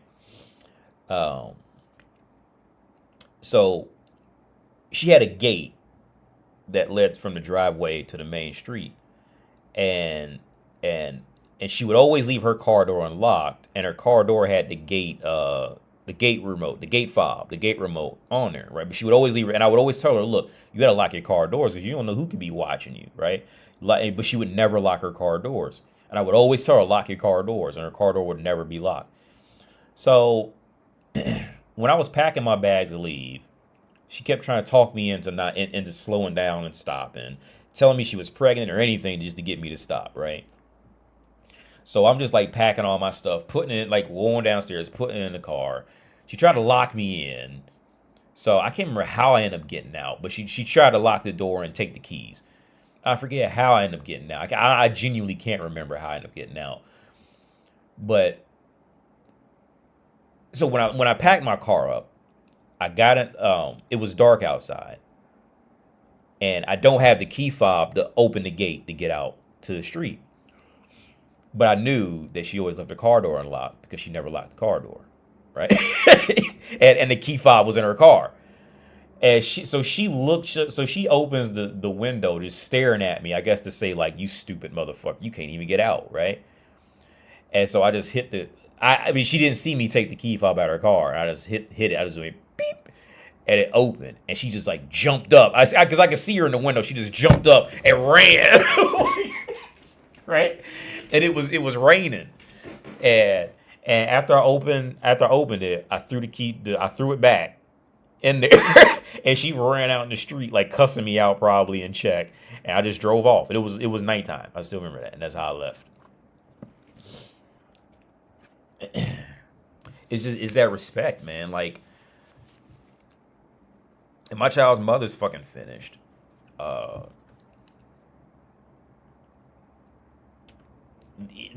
would have to suffer a serious, extremely bad day or days to consider living with that again. It would have to be after what she had pulled And to be honest, like, it wasn't anything. Like, she didn't steal thousands of dollars from me or anything like that. But for me, it was just where that was headed on an overall level. It's just not good. With my child's mother, that's finished. I just don't ever see that. Like, it would have to be a real specific situation for that to happen again. A really specific situation. It would have to be really extremely. I'm talking like I would have to become paralyzed. Putin would invade. I would end up with COVID-19 and this and I don't know. It would have to be like a mixture of like an exact horrible perfect storm for me to ever consider her coming back here. Because at that rate of how that ended, there was going to end up being cop cars out there for me. And that's not going to happen. Because she doesn't care. It's all about her emotions and all that. And she can have her emotions, just keep the emotions out of my flat. Because as long as you hear, see, me getting arrested and all that is all fine. As long as her emotions as long as she got her emotions, she doesn't care. It's just her emotions. That's fine. Just keep your fucking emotions out of my living quarters. And that's cool. I told my aunt, I was talking to my aunt about it. I said, look, I'm not going to have the cop cars out there flashing for me. I'm not going to be that dude. Walking around like, what? I didn't do anything. What? Nah, I'm not going to be, because we in here yelling and, because it was going to get to that point. We're here yelling and getting physical, because she opened that door, but getting physical. And one thing you learn with women is, if there's anything that happens with a woman one thing that you can pretty much take with every woman on the planet is this. If there's anything you don't like about that woman that is bad, it's only going to get worse. Women do not get better. They usually only just keep getting worse. The vast majority. So if you don't like her weight where it's at, if you don't like her mood where it's at, if you don't like her level of intellect where it's at, if you don't like her cooking abilities where it's at, whatever. Okay, if you don't like where it's at when you meet her, it's only going to get, women max out at about 22, 20, whatever she is at 22, 23, that's what she's going to be. I would say more in reality, like 16, 17. Whatever she is at this area of life, that's what she's going to be at best for the rest of her life. It doesn't, every now and then you find a woman who may get on a quick little weight loss stint. You know what I mean? They may go to the gym a little bit. You know what I mean? They might do it a little bit, but it's going to keep getting worse, dude. I'm telling you, it's not worth it. It's going to get worse. And I would go on a whim and say, just take that advice for all women that you're going to meet in terms of dating. So if that spouse is not into university or bettering themselves or working out when you meet her, okay, don't expect her to gain weight and then go work it off and lose it, and genuinely continuously keep it off. All right, because that was not in her life habit when you met her. All right, you have to and to be fair, this is a lesson that I did learn from white men. I've learned this lesson from white men because I was always wondering why white men loved girls who tend to be thin, damn near looking like 15-year-old boys. Now I understand why, and I learned this lesson from white men. Right. Same thing. If her weight, if she's thick, that's the best she's gonna look, dude. More times than not, the safer option is to just get with a skinny woman who had a skinny mother, or get with a woman who is actively practicing, and relatively seriously practicing some form of gymnastics or ice skating or something in these worlds. Because if not, if you're not getting with women who are actively doing these things, then that woman is literally just living off of biological luck and hope for the future. That's it. So like knowing what I know now, yeah, that's gonna be the general type I'm even gonna begin to even consider accepting. She has to be in education and practice some um some sport. Or had practiced it for at least 10 years before. You know how like how women women always come around with this like, you gotta be six-figure earner, this and that. Okay, it flips when you're a man, right? Like, so now the men walk around with standards. Like, my standard now is if the woman did not seriously practice a merit-based sport, I would prefer like I said, gymnast, ice skater, these kind of sports that where okay, you can't go in there slacking. Even some type of martial art where you genuinely can get hurt, like jujitsu, these kind of things. Like she's some sport like that. If she did not practice some sport like that where you can genuinely get hurt for at least, I would say on the low end, 7 years, 6, 7 years, something like that. But preferably 10. She doesn't have to currently practice it now, but at least she knows what that is, right? Either that she has to do that and have a minimum of a bachelor's degree. Minimum. Bare minimum. Outside of that, underneath that, no. I mean, we could hang out, we could be friends, but I would never seriously try to, because there's just tools that are required for that if the woman just doesn't have that, she's just never going to get it.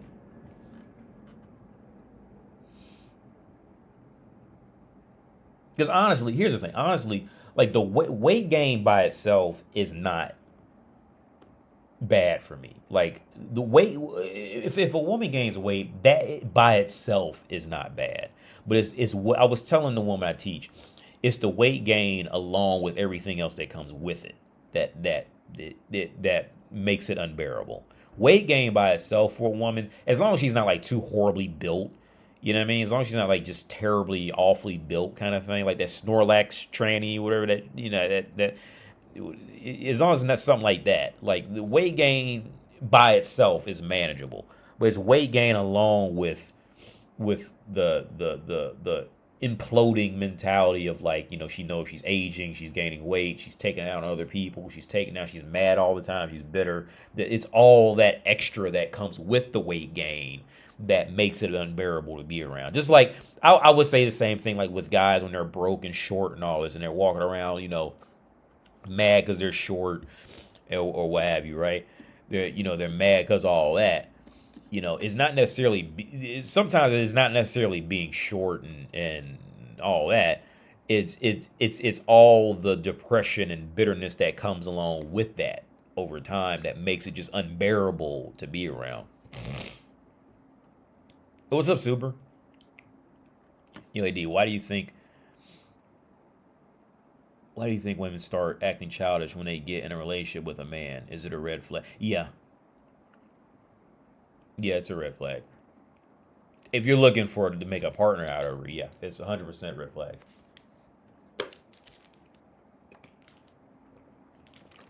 Well, the childish I'm thinking of. I don't know what the childish you're thinking of, but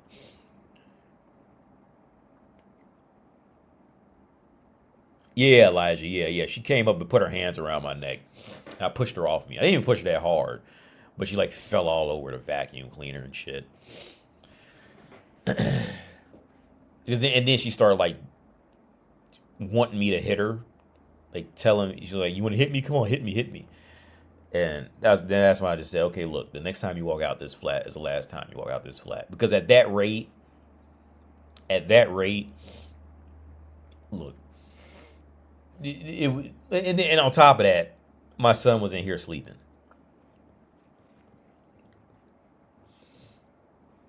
And like at that rate, that is now the base. That became the base level now. That is now the acceptable one. Because here's the thing, you got also with women too. See, whatever she can get away with, that is now the new normal. Like I said, it always, with women, it always just goes down. It very rarely goes up. Very rarely. Whatever woman you had, when it gets bad, That's a new baseline. And it gets bad again. That's a new baseline. This is the new normal. It gets bad again. Now she knows that's the new normal baseline. Now, she had never gotten like physical like that before, and I would say yeah, it probably was because she went out to the store down the street and got some alcohol or something because she was a little fucked up when she came back. You could say, okay, a 20-year-old person would look at that and say it was just alcohol. Okay, wisdom knows that alcohol doesn't bring out random shit like that. That was in her. Okay. Especially she wasn't like, completely drunk. She was just she was a little fucked up, but she wasn't like drunk. But yeah, that's just over. But yeah, this the normalization of woman abuse simply just because men just want sex or just don't want to be alone is really is disgusting, man. Like I said, go back and watch King of Queens now and watch how Leah Remini's character just interacts with Doug. Like she's a horrible person. She's terrible. There is no way I would never call her back. She's a horrible human. That is terrible. Like I said, I don't know why it's normalized for women to be complete goddamn idiots. That is not normal. There's nothing cute or funny about you being a fucking retard. There's nothing cute about you spending all your money at the makeup store or spending all your money buying dresses. There's nothing cute about that. There's nothing at all attractive about that.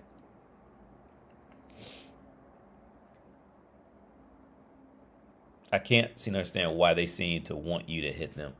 I've had a girl.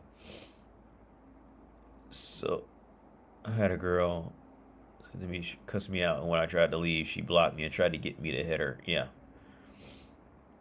Why did I take the same thing after my mother passed in 2024? My dad's new girlfriend treats him like a rug. It's like he went from one bad situation to another. I thought the same thing. Yeah, like I don't know why that's considered normal. Anything like that is immediately going to the front door, is leaving. Now, my ex-wife never did anything like that. My ex-wife was just, okay, now, they are very similar. I didn't think about it till later, like my ex-wife and my child's mother, they were similar. Both of those are the kind of women who make great side chicks, but horrible wives. Like horrible wives. Once they and the reason why these types of women make horrible wives, and I think some of it may be down to like not necessarily education, but the rigor education would put you through, but also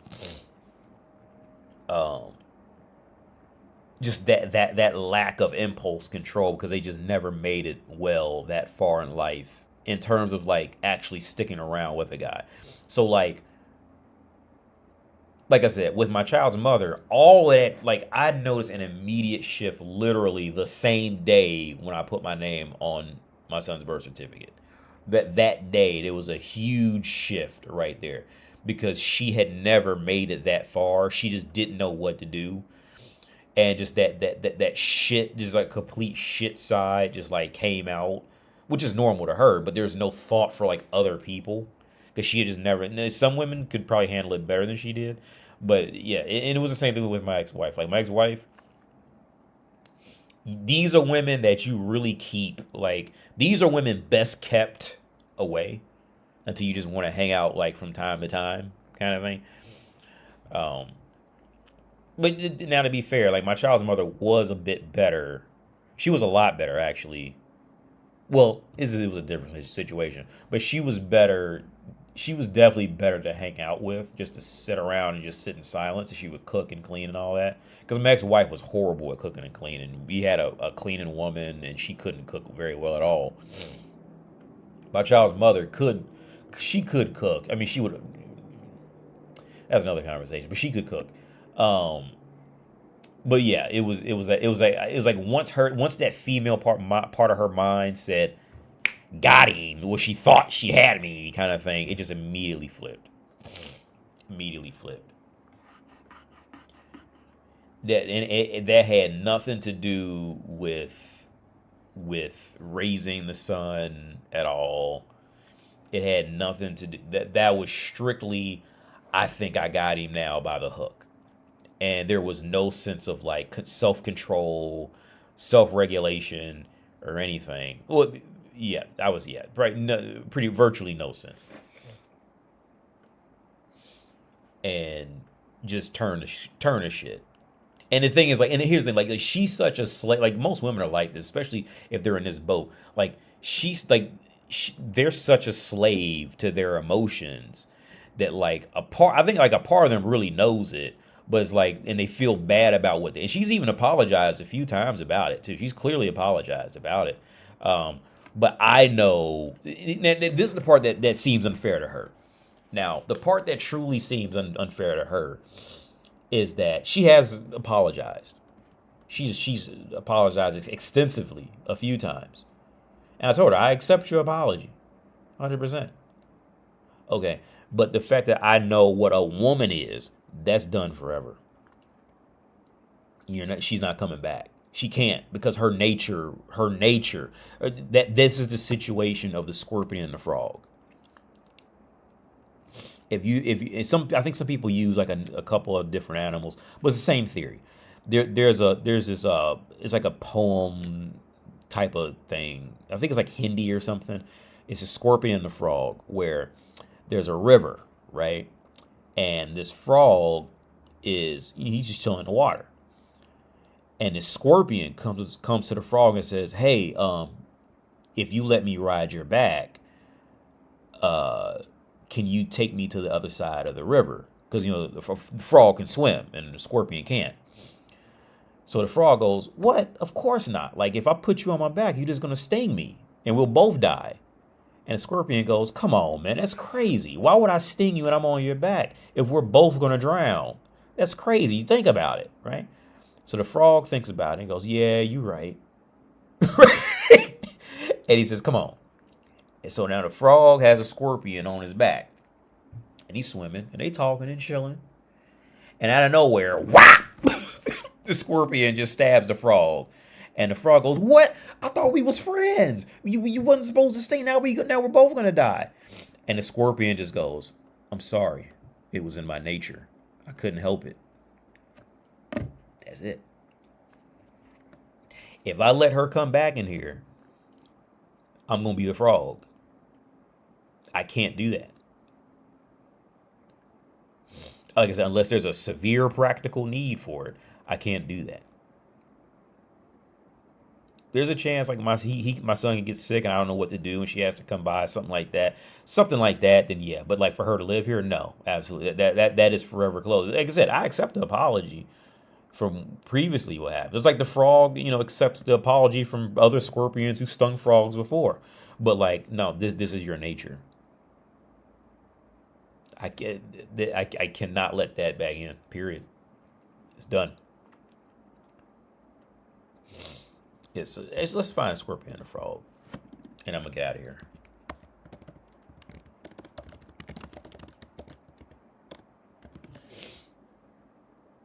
Because I'm gonna get out of here after this. It's like 10. It's only a minute long. Watch I get copyright or something, but I'm not monetized. But watch. I hope the video doesn't stop streaming. A scorpion wished to cross a stream, but he could not swim. However, at the edge of the stream stood a friendly frog. "Could you give me a lift to the other bank? I would be very grateful." "I don't know if I can trust you. That sting of yours is quite dangerous." "There is no need to worry. I will not hurt you. Otherwise, I would drown." "I really hadn't thought of that." The frog agreed to help and let the scorpion climb on his back. But when they were halfway across, the scorpion attacked the frog's back by injecting its poison. The agonizing and sinking frog asked, "Why the hell did you do that?" And the scorpion replied, "This is my nature."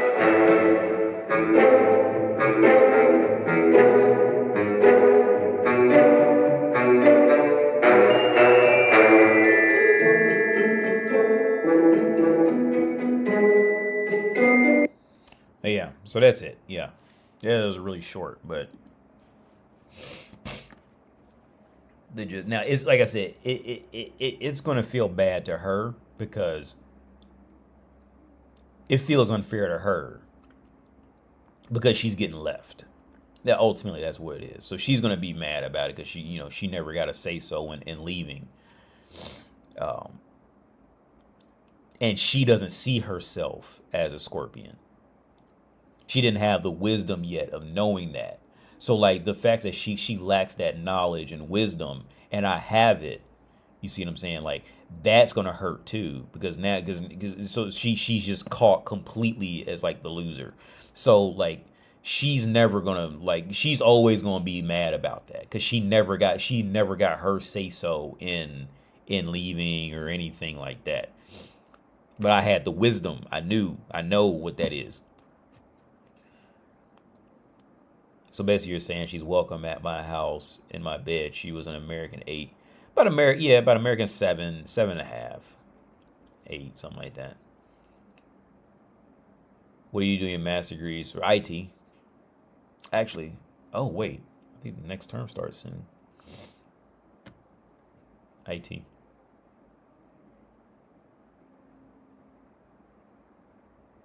Hey, I'm curious if it's their nature in general. Do you honestly think marriage even makes sense? Isn't it? Oh, it doesn't make sense at all. No, it's horrible. It's a horrible decision.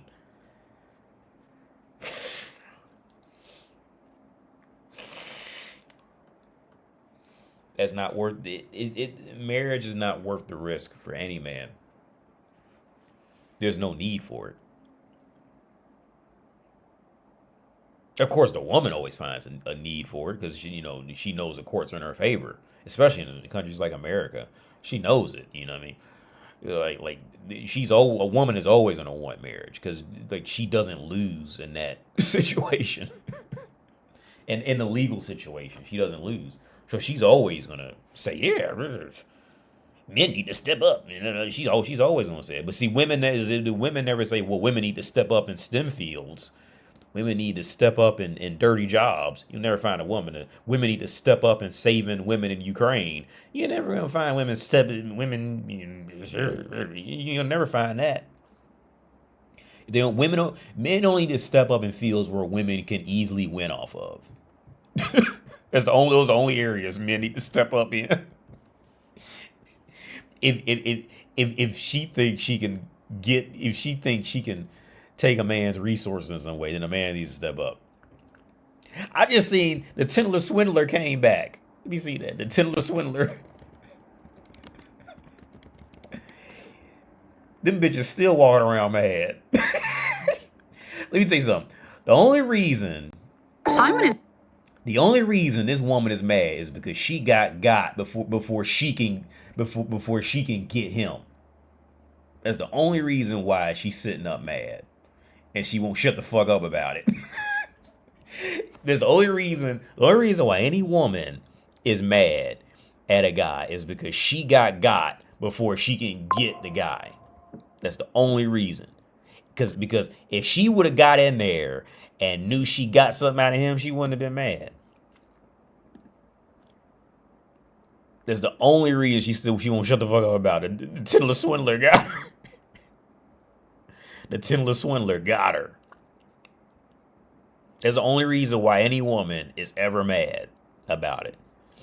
Is because she thought she can get more out of you. But you actually got more out of her. In some way. That's it. That's the only time.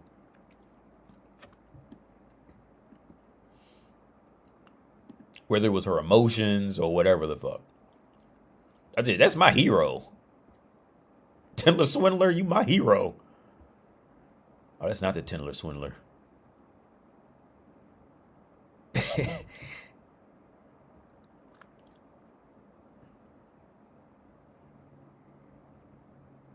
The Tinder Swindler.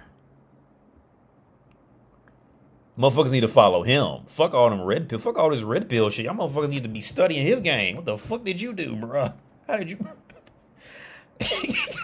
He getting pussy and a bitch's money. And they won't shut the fuck up about him. That's who y'all motherfuckers need to be studying. The Tindler Swindler. Taking notes off him. Take notes.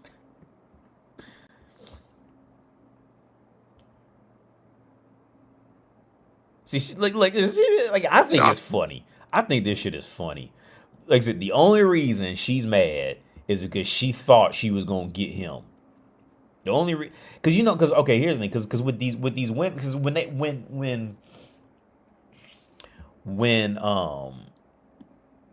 because I watched this show called Catfish on YouTube. I found them when they were like small too, man. They blew up. It's the same story every time. It's this show where like they find these internet cases, right? Where it's a scam. It's these online scams, right? And it's the same. At least on what they post on YouTube, it's the same. Now there are some caveats, there are some exceptions, but it's usually just online dating scams. I think there was like one or two that was actually real.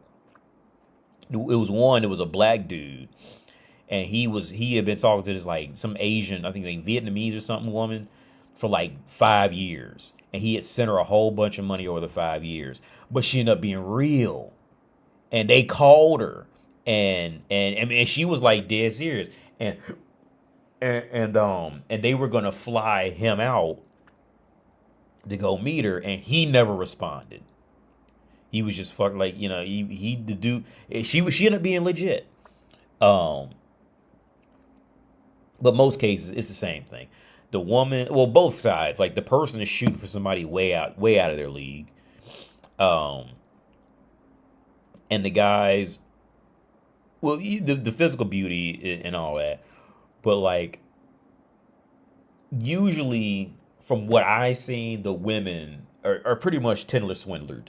They think they're gonna just they see and hear this person's lifestyle, and a person needs like $40,000 to get off of an oil rig boat or some shit like that, and they give it to them, and then they got to give them more money, and they open a Bitcoin exchange and all this stuff like that, because they think they're gonna get more money off the guy, on top of getting the guy to marry them and all that.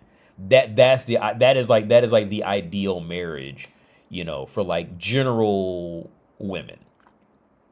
It's, women who are generally not very skilled, not very skilled, I say pretty much that.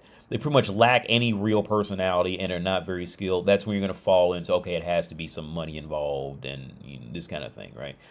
That's really when that comes up. Now, if the woman becomes like genuinely skilled, I'm not talking like actresses skilled, because that's a lot of bullshit for real. I'm not saying acting is bullshit, but actresses tend to be bullshit. I'm talking like genuinely skilled, and like I said, like in a merit-based profession where they had to get hurt kind of thing to progress. Now it's still there, but it starts to drop off because they know reality, But if their profession is in fields where they don't have to get physically hurt or anything, then you're usually gonna fall back into you got to have a bunch of money and this and that, because they never been punched in the face by reality. And the guys, they typically just fall for just a cute woman. Doesn't really matter what she does, as long as she's just young and cute. But the women need that money up front. They need to be able to categorize the man as having access to money or fame or something like that. Then after that, that caliber of woman will fall for it. Yeah, he got him first. Yeah, the Phoenix. Yeah. Because back to the Tindler Swindler. If back to Tindler Swindler, if any of those girls, let's say if the Tindler Swindler had been real, right, and everything happened as it should have happened, then he would have been perfectly fine with it. Now, not even counting the fact that the Tindler Swindler would have lost millions giving it to them, It would have been perfectly fine. Wouldn't have been a problem at all. But he got that money about them first. And never gave it back.